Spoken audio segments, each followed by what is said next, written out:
नमस्कार विद्यार्थ्यांनो, डॉक्टर कीर्तीच्या चॅनलवर तुमचे स्वागत आहे। माझ्या चॅनलचे नाव आहे डॉक्टर कीर्ती की हिंदी की दुनिया। पण आज मी इयत्ता 10वी मराठी अक्षर भारती यातून पहिल्या भागातील तिसरा पाठ अर्थात शाल हे व्याख्यासाठी तुमच्यासमोर घेऊन आलेली आहे। ही व्याख्या मी मराठी आणि हिंदी दोन्ही भाषेतून तुमच्यासमोर ठेवणार आहे, जेणेकरून हिंदी भाषी विद्यार्थ्यांना सुद्धा या व्याख्यापासून मराठी समजण्यात खूपच मदत मिळणार आहे, सोबतच त्यांची मराठीसुद्धा सुधारणार आहे। तर या आपण ह्याची व्याख्या बघूया। आता आपण बघतोय की कवी, समीक्षक, ललित लेखक, साहित्याची जाण आणि बहुआयामी समीक्षा वृत्ती यातून त्यांची समीक्षा विकसित झाली। मतलब वे कवि थे, समीक्षक थे, लेखक थे, साथ साथ में उनको साहित्य के बारे में पूरी जानकारी थी और बहुआयामी समीक्षा वृत्ति यानी क्रिटिसिज्म उनका अच्छा था। इस कारण उनकी समीक्षा ज़्यादा अच्छी बन पड़ी, यानी किसी भी चीज़ को समझने की व्यापकता से उनकी बुद्धि विकसित हुई। व्यापक वाड्मय दृष्टिकोन आणि चिंतनात्मकता ही त्यांच्या समीक्षेची वैशिष्ट्य आहे। किसी भी बात के बारे में बहुत अच्छे दृष्टि से देखते हैं, साहित्यिक दृष्टि से देखते हैं, साथ में उनका जो चिंतन है वो भी बहुत गहरा होता है। ये सभी उनके समीक्षा की विशेषताएं हैं। त्यांच्या समीक्षा विषयक लेखनाची 30हून अधिक पुस्तके आहेत। उनकी समीक्षा की 30 से ज़्यादा किताबें। त्यांचे साहित्य आणि सामाजिक संदर्भ आनंदाचा डोह, निळी पहाट, आधुनिक मराठी कवयित्रीची कविता, साठोत्तरी मराठी कविता व कवी, आगळी वेगळी नाटकं ही समीक्षात्मक पुस्तके, वियोग ब्रह्म, मावळतीच्या कविता हे कविता संग्रह इत्यादी लेखन प्रसिद्ध आहे। हे सगळे त्यांचे लेखन जे आहे ते प्रसिद्ध आहे। 1970 ते 1990 या काळात ते विश्वकोशाच्या संपादनात सहभागी होते। विश्वकोश म्हणजे तुम्हाला माहिती असेल, विश्वकोश यानी क्या, तो डिक्शनरी। ऊपर जो भी हमने नाम पढ़े ये सब उन्होंने जितनी बुक्स लिखी है, कविताएं, कहानियाँ, कथाएं, जो भी लिखा है उसके बारे में था। अभी यहाँ पे हमको बताया गया कि 1970 से लेकर 1990 तक जो है वो विश्वकोश के संपादक बन के रहे, उसमें वो सहभागी थे, है ना। तो शालीभोवती असलेल्या लेखका, अच्छा यहाँ पर विश्वकोश यानी क्या, तो डिक्शनरी, ठीक है। शालीभोवती असलेल्या लेखकाच्या आठवणी व ह्या पाठातून व्यक्त झालेल्या आहे। एक शाल जो उनको मिली हुई थी, जिसको हिंदी में हम लोग शॉल बोलते हैं, ठंड में उसको ओढ़ते हैं, है ना। तर शालीभोवती असलेल्या लेखकाच्या आठवणी ह्या पाठातून व्यक्त झालेल्या आहे। यानी जो शाल उनको मिली थी उसके आजू बाजू जो उनकी यादें हैं, आठवणी मतलब यादें हैं ना, उनकी जो यादें हैं वो इस लेसन में से हमारे सामने व्यक्त हो रही। शाल ही प्रतीकात्मक आहे। शाल जो है यहाँ पर सिंबल टाइप का कार्य कर रहा है ना, उनकी विचारों को जो है व्यक्त करने के लिए। शालीमुळे येणाऱ्या शालीनतेचा संदर्भ अंतर्मुख करणारा आहे। शालीमुळे येणारी शालीनता मतलब शाल से आने वाली शालीनता, इस बारे में जो भी इन्होंने लिखा है वो हमको अंदर से झकझोर देता है। पाठातील औदार्याचे उदाहरण हे माणसाची संवेदनशीलता जपणारे आहे। यानी पाठ में के जो औदार्य है, यानी जो उदाहरण उन्होंने दिए हैं कि किस तरीके से उन्होंने किस किस की मदद की, तो उनकी वो जो संवेदनशीलता वहाँ पर दिख रही है। माणसाची संवेदनशीलता मतलब व्यक्ति की संवेदनशीलता जो है वो जपने वाली बात, उन्होंने उस चीज़ को जपा है, बहुत अच्छे से रखा है। वस्तूंच्या संदर्भातील आठवणीचे मोल महत्त्वाचे असते। कोई भी जो चीज़ हमारे पास होती है तो उसकी जो याद होती है, उस यादों की किंमत बहुत ज़्यादा इम्पॉर्टेंट होती है, महत्त्व की होती है। कोणत्याही निर्जीव वस्तूशी निगडित असलेले संदर्भ मानवी भावना तरल ठेवतात। किसी भी निर्जीव चीज़ से जब हमारी यादें जुड़ी हुई रहती है तो वो जो यादें हैं, यानी उनके वो जो उससे संबंधित हमारी यादें हैं वो हमारी भावनाओं को गीला रखती है हमेशा। जब हम उनको भावनाओं को गीला रखना, मानवी भावना तरल ठेवणार म्हणजे काय, ठेवतात म्हणजे काय कि जब हम उसको देखते हैं तो हमारी आँख के कोर जो है वो गीले हो जाते हैं। वस्तूशी निगडित कोणतेही आठवण असो अथवा प्रसंग, त्याचे मानवी संदर्भच सर्वार्थाने महत्त्वाचे ठरतात। यानी वस्तु से संबंधित, निगडित यानी संबंधित, वस्तु से संबंधित कोई भी याद हो या कोई भी प्रसंग हो, घटना हो, त्याचे मानवीय संदर्भ यानी उसका जो मनुष्य से के संबंध में जो उसका संदर्भ रहता है वो सबसे ज़्यादा महत्वपूर्ण ठहरता है। आइए अब हम इसको लेसन को स्टार्ट करते हैं। या पाठाला आपण सुरू करूया आणि याची व्याख्या बघूया। एकदा मी पु ल देशपांडे यांच्याकडे काही एक निमित्ताने गेलो होतो। अब लेखक जो है राग जाधव ये हमको बोल रहे हैं कि एक बार वे किसी कारण से, निमित्त यानी कारण, किसी कारण से पु ल देशपांडे इनके घर गए थे, है ना। ते एक वेळ त्यांच्याकडे गेले। काम झाल्यावर मी निघण्याच्या बेतात होतो। जब काम हो गया तो वे निकलने ही वाले थे। तेवढ्यात सुनीताबाईंनी मला थांबवले, विचारले। सुनीताबाई कोण, तर ते देशपांडे यांचे त्यांच्या पत्नी, ठीक आहे, धर्मपत्नी. तर त्यांनी थांबवले लेखकाला म्हणजे की जाधवला आणि विचारले, तुम्हाला शाल दिली तर चालेल काय? उनको रोककर पूछा कि आपको अगर शाल दी तो आपको चलेगा क्या? तर मी एका पायावर हो म्हटले, है ना. लेखक बोले कि मैं तो एक पैर पे हाँ बोल दिया मैंने, है ना, क्योंकि इतने बड़े जो लेखक है देशपांडे, उनको कौन नहीं जानता. अगर उनकी शॉल मुझे मिले तो इससे बड़ी इज्जत की बात क्या होगी. हा मला मोठा गौरव वाटला, मला हा माझा खूप सम्मान वाटला, मेरा ये बहुत मुझे सम्मान लगा.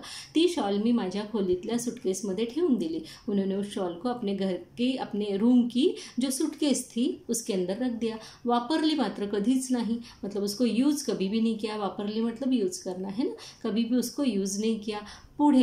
पुढे काय झाले, वाईला विश्वकोशाचा अध्यक्ष म्हणून मी गेलो. आगे आगे यानी कुछ समय के बाद में, वाई एक स्थान का नाम है महाराष्ट्र में, तो उस जगह विश्वकोश मतलब जो एनसाइक्लोपीडिया या डिक्शनरी टाइप, बड़ा डिक्शनरी जिसको हम लोग एनसाइक्लोपीडिया बोलते हैं, उसके अध्यक्ष बन के वो वहाँ पे गए, है ना, सेक्रेटरी बन के वहाँ गए. तिथे नदीकाठच्या प्राज्ञ पाठशाळेत खोलीत मी राहत असे. वहाँ वो कहाँ रह रहे थे, नदी किनारे. नदी काठ मतलब नदी किनारे, चा मतलब के, नदी किनारे के प्राज्ञ पाठशाला जो है उसके कमरे में रह रहे थे. तो प्राज्ञ पाठशाला क्या होती है, जहाँ पे वेद पाठ, मंत्र जाप आदि व्याख्यान वगैरह ये पढ़ाए जाते हैं और किए जाते हैं. ऐसे स्कूल को, ऐसे शाला को हम प्राज्ञ पाठशाला कहते हैं. तो वाई नदी के किनारे ये जो है प्राज्ञ पाठशाला है और वहाँ पे लेखक जो है रुका हुआ था. खोलीच्या दक्षिणेकडील खिडक्या कृष्णा नदीच्या चिंचोळ्या प्रवाहावर होत्या. उन्होंने कहा जो रूम था उसकी जो साउथ साइड की जो विंडोज थी वो कहाँ पे खुल रही थी, कृष्णा नदी के छोटे से यानी बारीक प्रवाह पर, यानी वहाँ से कृष्णा नदी तो बह रही थी लेकिन खूब चौड़ी नहीं थी. वहाँ पे उसका जो पात्र था वो बहुत चौड़ा नहीं था, उसका जो बेसिन था वो बहुत चौड़ा नहीं था, एकदम पतला सा प्रवाह, वहाँ से पतला सा चिंचोड़ी यानी बारीक जो ओघ है, बारीक जो बहाव है वो वहाँ पर नदी का था. ठीक है, और किस जगह पे था, दक्षिण के साइड में कृष्णा नदी का नाम है. ठीक है, थंडीच्या दिवसात एक बाई माझ्या खिडकी खालील घाटाच्या छोट्या तटावर तिचे छोटे मूल एका टोपलीत ठेवून मासे पकड़ण्याच्या उद्योगात होती. अब उस समय क्या था, ठंडी के दिन थे, बहुत ठंड ज़्यादा थी, है ना. तो थंडीच्या दिवसात एक बाई माझ्या खिडकी खालील घाटाच्या यानी उनकी खिड़की के नीचे के घाट पर छोटा तटावर, मतलब छोटा किनारा था वो नदी का, वहाँ पर तिचे छोटे मूल, उसके छोटे बच्चे को एका टोपली ठेवून, एक टोपली में रखकर, एक लकड़ी की टोपली होगी या किसी सीखची की टोपली बनी हुई होगी, टोप बना हुआ होगा, उसके अंदर रखकर मासे पकड़ण्याच्या उद्योगात होती. मछली पकड़ने के अपने व्यवसाय में, काम में जो है मग्न थी. तिचे बाळ कड़ाक्याच्या थंडीने कुड़कुड़त रडत होते. उसका जो बच्चा था वो कड़ाके की ठंड में कुड़कुड़ा रहा था और रो रहा था. रडत होता मतलब रो रहा था. पण आई तिकडे बघतही नव्हती, परंतु वो जो माँ है वो उस तरफ बघतही नव्हती, मतलब देख भी नहीं रही थी. मला मात्र राहवले नाही. लेखक बोला मुझे तो रहा ही नहीं गया. मी सुटकेस मधील पुलकित शॉल काढली. अब उनके पास में जो पुलकित शाल है वो सुटकेस में वो जब गए तो वो रख के लेकर गए थे. अभी उन्होंने वो शाल निकाली, 5-50 रुपयांच्या नोटा काढल्या आणि 5-50 रुपये अपनी जेब में से निकाले व त्या बाईला हाक मारली. उस बाई को आवाज दी. खिडकीतून सर्व खाली दिले और खिड़की में से सब कुछ नीचे दे दिया आणि म्हटले और बोले, त्या बाळाला आधी शालीत गुंडाळ, यानी उस बच्चे को पहले शॉल में लपेट लो आणि मग मासे मारत बैस और फिर मच्छी मारने का जो भी तेरा काम है वो करती बैठ. या घटनेची ऊब पुलकित शालीच्या ऊबेपेक्षा अधिक होती. अब ये जो प्रसंग था, ये जो घटना थी, इसका जो ऊब थी, इसकी जो गर्मी थी, वो पुलकित शाल की ऊब से अलग थी और ज़्यादा थी, है ना. यानी पुलकित शाल जो है, पुल देशपांडे की शॉल ओढ़ने से उनको जितना समाधान मिलता, उससे ज़्यादा समाधान उनको उस बच्चे को वो शॉल देने के बाद में हुआ. ठीक है, कविवर्य नारायण सुर्वे खूब सभा सम्मेलने गाजवत, यानी खूब सभा सम्मेलनों में वो जाते थे और उनकी जो सभा सम्मेलने थी वो बहुत ज़्यादा प्रसिद्ध रहती थी. ठीक है, पुढे ते साहित्य संमेलनाचे अध्यक्षही झाले. बाद में वो साहित्य सम्मेलन के अध्यक्ष अर्थात सेक्रेटरी भी बन गए. परिणामतः त्यांच्या कार्यक्रमांना अहोरात्र भरतीच असे. परिणाम ये हुआ कि उनके जो भी कार्यक्रम होते थे दिन रात मुळात वो भरे हुए रहते थे, फुल हाऊसफुल रहते थे, ठीक है। प्रत्येक कार्यक्रमात सन्मानाची शाल व श्रीफल त्यांना मिळत राही। प्रत्येक प्रोग्राम में जहाँ भी वो जाते उनको सम्मान होता उनका, और उस सम्मान के साथ में उनको शॉल मिलती और श्रीफल मिलता है, यानी नारियल मिलता, श्रीफल यानी नारियल, ठीक है। एकदा ते मला म्हणाले, एक बार वो बोले, ह्या शाली घेऊन घेऊन मी आता शालीन बनू लागलो आहे। एक बार पु ल देशपांडे नारायण सुर्वे जो है वो जाधव को बोले कि शाल मुझे मिलती जाती है तो शाल ले लेके जो है मैं शालीन बनने लगा हूँ, यानी शाल मिलने से मेरे अंदर शालीनता आ गई है, अर्थात विनम्रता आ गई है। त्यांच्या बोलण्यातील उपरोधिक खोच माझ्याच नव्हे तर कोणाच्याही सहजपणे लक्षात येणार होती, यानी उन्होंने जो बात बोली थी उसमें की जो उपरोधिक खोच मतलब उनका व्यंग्य जो था वो सबको समझ में आने वाला था। सिर्फ ऐसा नहीं कि जिससे बोला उसको बाकी सबको भी समझ में आ रहा था कि वो क्या बोलना चाह रहे। तो वो यहाँ पर क्या बोलना चाह रहे थे मैं भी बताती हूँ। शाल व शालीनता यांचा संबंध काय? खरे तर खरीखुरी शालीनता शालीविना शोभते। अब वो बोले कि शाल और शालीनता इनका क्या संबंध है? सच में देखा जाए तो सच्ची मुच्ची की जो शालीनता होती है वो तो शाल के बिना ही अच्छी लगती है, शोभती है।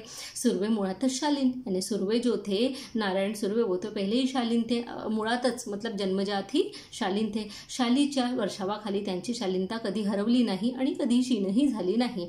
शाल के कारण उनके अंदर उनके ऊपर जो शाल का वर्षा हुआ ना, शालों की बरसात हुई, उसके कारण न तो उन्होंने अपनी विनम्रता को कभी खोया न ही कभी उसको कम होने दिया। अब यहाँ पर जो ये ऊपर बोला गया है, इन्होंने बोला है कि शाली घेऊन घेऊन मी आता शालीन बनू लागलो, आणि मग फिर यहाँ पे ये बोलते हैं ना कि शाल व शालीनता यांचा संबंध काय, त्यांच्या बोलण्यातील जो म्हणजे उपरोधिक खोज होती थी लक्षात आली, यानी शाल मिलने के बाद जब मनुष्य का सम्मान होने लगता है तो उस सम्मान के कारण उसके अंदर अहंकार आ जाता है, और अहंकार आने से क्या होता है उसकी विनम्रता खोती चली जाती है। इसलिए यहाँ पर वो व्यंग्य रूप में बोल रहे थे कि जैसे शाल मुझे मिलने लगी वैसे वैसे मैं ज़्यादा विनम्र होने लगा हूँ। दूसरे लोगों को टॉन्ट मार रहे थे कि जिनको शॉल मिलती है, सम्मान होता है, वो क्या करते हैं समय के साथ में अपनी विनम्रता को खो देते हैं और बहुत उद्दंड बन जाते हैं, है ना। तो यहाँ पर बोल रहे मी कविवरांना म्हटले, यानी जाधव बोले कवि से कि शालीनतामुळे शालीमुळे शालीनता येत असेल तर मी कर्जबाजारी होईन, है ना। अगर शाल मिलने से शालीनता आ जाती हो, किसी में विनम्रता आ जाती हो, तो फिर तो मैं कर्ज भी ले लूँगा, भिकेला लागेल, भीक मांग लूँगा, पण शेकडो शाली खरेदी करून सर्वांना एक एक शाल लगेचच नेऊन देईल। पर मैं सैकड़ों शॉल खरीद के और हर एक व्यक्ति को, सबको, सर्वांना, सबको एक एक शॉल लगेचच यानी तुरंत ही दे दूंगा। यावर तो शालीन कवि मनापासून हंसला। इस बात पर जो शालीन कवि था मतलब जो सुर्वे हैं वो मन से हंसने लगे। शालीमुळे शालीनता येते की जाते? या प्रश्नाचे माझे उत्तर जाते असेच आहे। मतलब लेखक बोलते हैं कि शाल आने से शालीनता आती है, येते मतलब आती है कि जाती है। इस प्रश्न के मेरे उत्तर ऐसा होगा कि शाल आने से शालीनता जाती है। क्यों? क्योंकि अधिकतर लोगों के दिमाग जो है 7वें आसमान पर पहुंच जाते हैं सम्मान होने के बाद में, है ना। थोड़ा सा उनका सम्मान होने लग जाए तो वो क्या हो जाते हैं, उनके जो दिमाग है वो 7वें आसमान पे चले जाते हैं, बड़े उद्दंड वे हो जाते हैं, हर किसी का अपमान करने में जरा भी पीछे नहीं होते। तर सम्मान करण्याच्या रूपाने आपण खरे तर एक शालीन जग गमावून बसण्याचा धोकाच मोठा आहे। अब यहाँ पे बोलते कि सम्मान अपने कोणी करतो, मतलब कोई अपना जब सम्मान करता है तो इस रूप में यानी शॉल के रूप में जो है एक्चुअली देखा जाए म्हणजे खरोखर बघितल्या गेले तर मतलब सच में देखा जाए तो हम एक शालीन जग को जो है वो हमारे हाथ से निकल जाता है, उसको खो बैठते हैं हम, और उसको खोने का धोखा ही ज़्यादा होता है क्योंकि हर कोई जो है सम्मान को पचा नहीं पाता है। इसलिए वो जो सम्मान के कारण विनम्रता अर्थात शालीनता जो है, शालीनता का जो शालीन जग है वो खो जाने का ही धोका ज़्यादा होता है। मी 2004 साली मराठी साहित्य संमेलनाचा बिनविरोध अध्यक्ष झालो। वो बोले मराठी साहित्य सम्मेलन का 2004 साल में वे बिना रोक टोक बिना किसी विरोध के अध्यक्ष बन गए। कौन? जाधव साहब। तत्कालीन 1-2 वर्षात माझ्यावर शालीचा वर्षाव झाला, यानी आगे के आने वाले 1-2 साल में उनके ऊपर इतना शालों का बरसाव हुआ, जहाँ जाते वहाँ सम्मान स्वरूप उन्हें शाल मिलती। एवढ्या शाली जमत गेल्या की माझ्या 8x6च्या खोलीत त्यांना ठेवणे शक्य नव्हते। अब लेखक का जो रूम है इतना छोटा था 8x6 का कि उसके अंदर इतना सब शाल जो है वो रखना बिलकुल नामुमकिन था. मग मी सगळ्या शालीचे गोठोळे बांधून ते निकटवर्ती मित्राकडे ठेवले. उन्होंने कहा मैंने सब शॉल के गोठोड़े यानी एक गठरी बांधी और उसे निकटवर्ती यानी पास के मित्र के पास में उसके घर पे रख दिए. त्या शाली वापरण्याचे वगैरे त्याला सर्वाधिकार दिले और उसको सब अधिकार दे दिए कि तू इस शॉल को जो है यूज भी कर सकता है. बिचारा अति प्रामाणिक, लेकिन वो बहुत प्रामाणिक था, बहुत अच्छा था. त्याच्याही छोट्या खोलीत त्याने ते सांभाळले. उसने इतनी छोटी सी खोली में भी, इतने छोटे से रूम में भी, खोली मतलब रूम, उसमें भी उसको संभाल कर रखा उन शालों को. हळूहळू मी सगळ्या शाली वाटून टाकल्या. वो बोले धीरे धीरे मैंने सब शाल बांट डाली. किस किस को? गरीब को और श्रमिकों को, है ना. गरीब लोगों को और श्रमिकों को जो है वो शाल उन्होंने सब जितने उनके पास में इकट्ठा थी वो सब क्या कर दी, बांट दी. अब देखिए क्या होता है जब उन्होंने शाल बांट दी उसके बाद में क्या हुआ हम देखते हैं. याच सुमारास यानी इसी कालावधि में, इसी समय में, इसी अवधि में क्या होता है. मी शनिवार पेठेतील ओंकारेश्वर मंदिराच्या पुलावर बहुधा रोज संध्याकाळी जात असे. उन्होंने कहा कि शनिवार पेठे में जो ओंकारेश्वर मंदिर है वहाँ पे मैं रोज शाम को अधिकतर जाता था. तेथील कट्ट्यावर बसने मला आवडे. यानी वहाँ जो पत्थर का एक चौथरा बिछा हुआ है उसको कट्टा बोलते, उस पर बैठना मुझे बड़ा अच्छा लगता था. एक दिवस काय घडले. वो बोले एक दिन क्या हुआ की कडक थंडीच्या दिवसात एक म्हातारा अशक्त भिक्षेकरी कट्ट्याला लागूनच चिरगुटे टाकून व पांघरून कुडकुडत बसल्याचे मी बघितले. उन्होंने देखा कि एक दिन कड़क ठंड में एक म्हातारा मतलब बुढ़ा अशक्त यानी बिल्कुल कमजोर भिक्षेकरी यानी भिक्षा मांगने वाला कट्ट्याला लागूनच यानी वो पत्थर जो था कट्टे का उसको चिपक कर चिरगुटे टाकून यानी बदन के ऊपर चिथड़े डालकर, चिंध्या वगैरह है ना मराठी में बोलते, पांघरून कुडकुडत बसल्याचे मी पाहिले. मतलब वो ओढ़कर और बहुत कुडकुडाता हुआ वहां पर बैठा हुआ था. दूसऱ्या दिवशी मी 2 शाली घेऊन ओंकारेश्वराच्या कट्ट्यावर आलो. दूसरे दिन लेखक ने क्या किया, उनके पास बहुत सारी शाल उनको सम्मान में मिली हुई थी, उसमें से 2 शालें ली और उस कट्टे पर आए तो म्हातारा होताच, वो जो बुजुर्ग व्यक्ति है वो वहाँ बैठा हुआ ही था. त्याला 2 शाली दिल्या. उन्होंने वो 2 शाल उसको दे दी. त्याने थरथरत्या हाताने मला नमस्कार केला. लेखक बोलते उसने कपकपाते हुए हाथों से जो है लेखक को नमस्कार किया. अब क्या हुआ देखिए, पुढे 4-5 दिवस मला काही कामामुळे संध्याकाळी ओंकारेश्वरला जाण्यास उसंती लाभली नहीं. अब वो बोले कि आगे के 4-5 दिन जो थे उनको बहुत काम था, इसलिए जो है शाम के समय ओंकारेश्वर के मंदिर के वहाँ जहाँ वो जाते थे उनको समय नहीं मिला. उसंत लाभले नाही, जरा ही फ्री टाइम जो था वेळ मिळाला नाही. त्यानंतर मी नेहमीप्रमाणे ये जा करीत राहिलो. और उसके बाद में लेकिन जब वो फ्री हो गए तो फिर हमेशा की तरह वहाँ आना जाना हमेशा करते रहे. मग एकदम त्या भिक्षेकरी वृद्धाची आठवण आली और फिर एकदम उनको जो है वो वृद्ध जो भिक्षेकरी था, भिक्षा मांगने वाला भिक्षुक था, उसकी याद आई. तो नेहमीच्या ठिकाणी नव्हताच. वो जो हमेशा जहाँ बैठता था नेहमी यानी हमेशा की जो जगह थी उसकी उस जगह नहीं था, ठिकाण यानी जगह. तेथील पुलावर चक्कर मारावे म्हणून मी उठलो व पुलावर चालू लागलो. उनको लगा कि यहाँ पुल पर मैं चक्कर लगा लेता हूँ, थोड़ा सा चल लेता हूँ, इसलिए वे उठे और चक्कर लगाने लगे उस पुल पे से. पुलाच्या जवळपास मध्यावर तो भिक्षेकरी म्हातारा दिसला. पुल के पास में जो है बीच में जब चले गए, पुल के बीचों बीच वो भिक्षेकरी जो है बीच में बैठा हुआ था. मी लगबगीने त्याच्याकडे गेलो. जो लेखक है वो जल्दी जल्दी, लगबगीने म्हणजे घाईने, लवकर है, जल्दी जल्दी उसके पास में गए. पाहतो तो काय, वो देखता है तो क्या, तीच चिरगुटे अंगाखाली व अंगावर, वही चिंदियां उसके बदन पे पड़ी हुई थी और वही चिरगुटियां जो है, चिंदे जो है नीचे बिछा कर वो वैसे ही तेज कुड़कुड़ने, तेज दिनवाणे जीने, वही उसके ठंड में कुड़कुड़ाना और वही उसका गरीब परिस्थिती में जीना. दिनवाणे जीने यानी गरीब परिस्थिती में जीना, है ना. मी म्हटले बाबा तुम्ही मला ओळखले, मतलब बाबा आपने मेरे को पहचाना क्या. त्याने नकारार्थी मान हलवली. त्याने सांगितलं की नाही मी तुम्हाला ओळखलं नाही, मैंने तुमको नहीं पहचाना. मग मीच म्हटलं लेखकने बोला बाबा 5-6 दिवसापूर्वी मी तुम्हाला 2 शाली दिल्या होत्या, आठवते का. मतलब मैंने तुमको 2 शॉल दी थी, वो तुम्हें याद है क्या, आठवते का. यावर म्हातारा खुल्ला व पुन्हा हात जोडून म्हणाला. इस पर वो थोड़ा खुल गए और फिर हाथ जोड़कर बोलने लगे. हे भल्या माणसा यानी हे अच्छे आदमी, तू लई मोठा, तू बहुत बड़ा है. लई यानी बोडा, बहुत. म्यासनी शाली दिला म्हणजे मला तू शाल दिली. म्यासनी मतलब मला, मुझे, है ना. पण बाबा म्या भिकाऱ्याला शाली कशा शोभतील. पर बाबा मुझ जैसे भिखारी को ये शॉल जो है वो कैसे अच्छी लगेगी, कैसे शोभा देगी. त्या शोभेपेक्षा पोटाची आग लई वाईट. वो बोलते उस शोभा से आगे मेरे पेट की जो आग है वो बहुत बुरी है. मी शाली इकल्या म्हणजे मी शाली विकून टाकल्या. मैंने वो शाल जो है बेच दी. व 2-3 दिवस पोटभर जेवून घेतलं बाबा. और 2-3 दिन जो है मैंने पेट भर खाना खा लिया बाबा. आमचं हे असलं विकट जीणं. उसने लेखक को बोला हमारा इस तरह से कठीण जीना है ना, असं कठीण जीवन आमचं.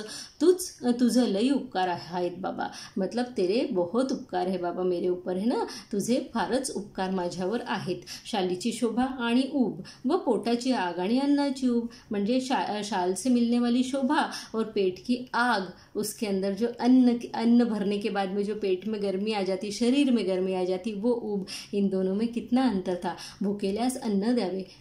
लेखक बोलता है कि भूखा हो उसको अन्न दो, खाने को दो. तहानलेल्यास पाणी द्यावे. जो प्यासा हो उसे पानी दो. आणि हेही जमले नाही और अगर ये भी आपको नहीं जमता है तर अभाग्यांना सम्मानाच्या शाली तरी द्याव्यात. मतलब अभागी लोग जो होते हैं उनको सम्मान वाली जो शाल होती है वो तो देना ही देना चाहिए. अब ये हम देखते हैं कि कहाँ से लिया गया. छात्र प्रबोधन दीपावली विशेषांक 2012, यानी दीपावली विशेषांक 2012 छात्र प्रबोधन में से इस लेसन को, इस पाठ को लिया गया. तर विद्यार्थ्यांनो, आता मला पूर्ण उम्मीद आहे की तुम्हाला शाल हा लेसन खूपच चांगला समजला असेल. मराठी मुलांनो, जर तुम्हाला कळलं नसेल तर कमेंट बॉक्समध्ये लिहून मला सांगा, विचारा. कुठल्याही शब्दांचे अर्थ कळत नसेल ते विचारा, मी तुम्हाला नक्कीच त्याचे उत्तर देणार आहेत.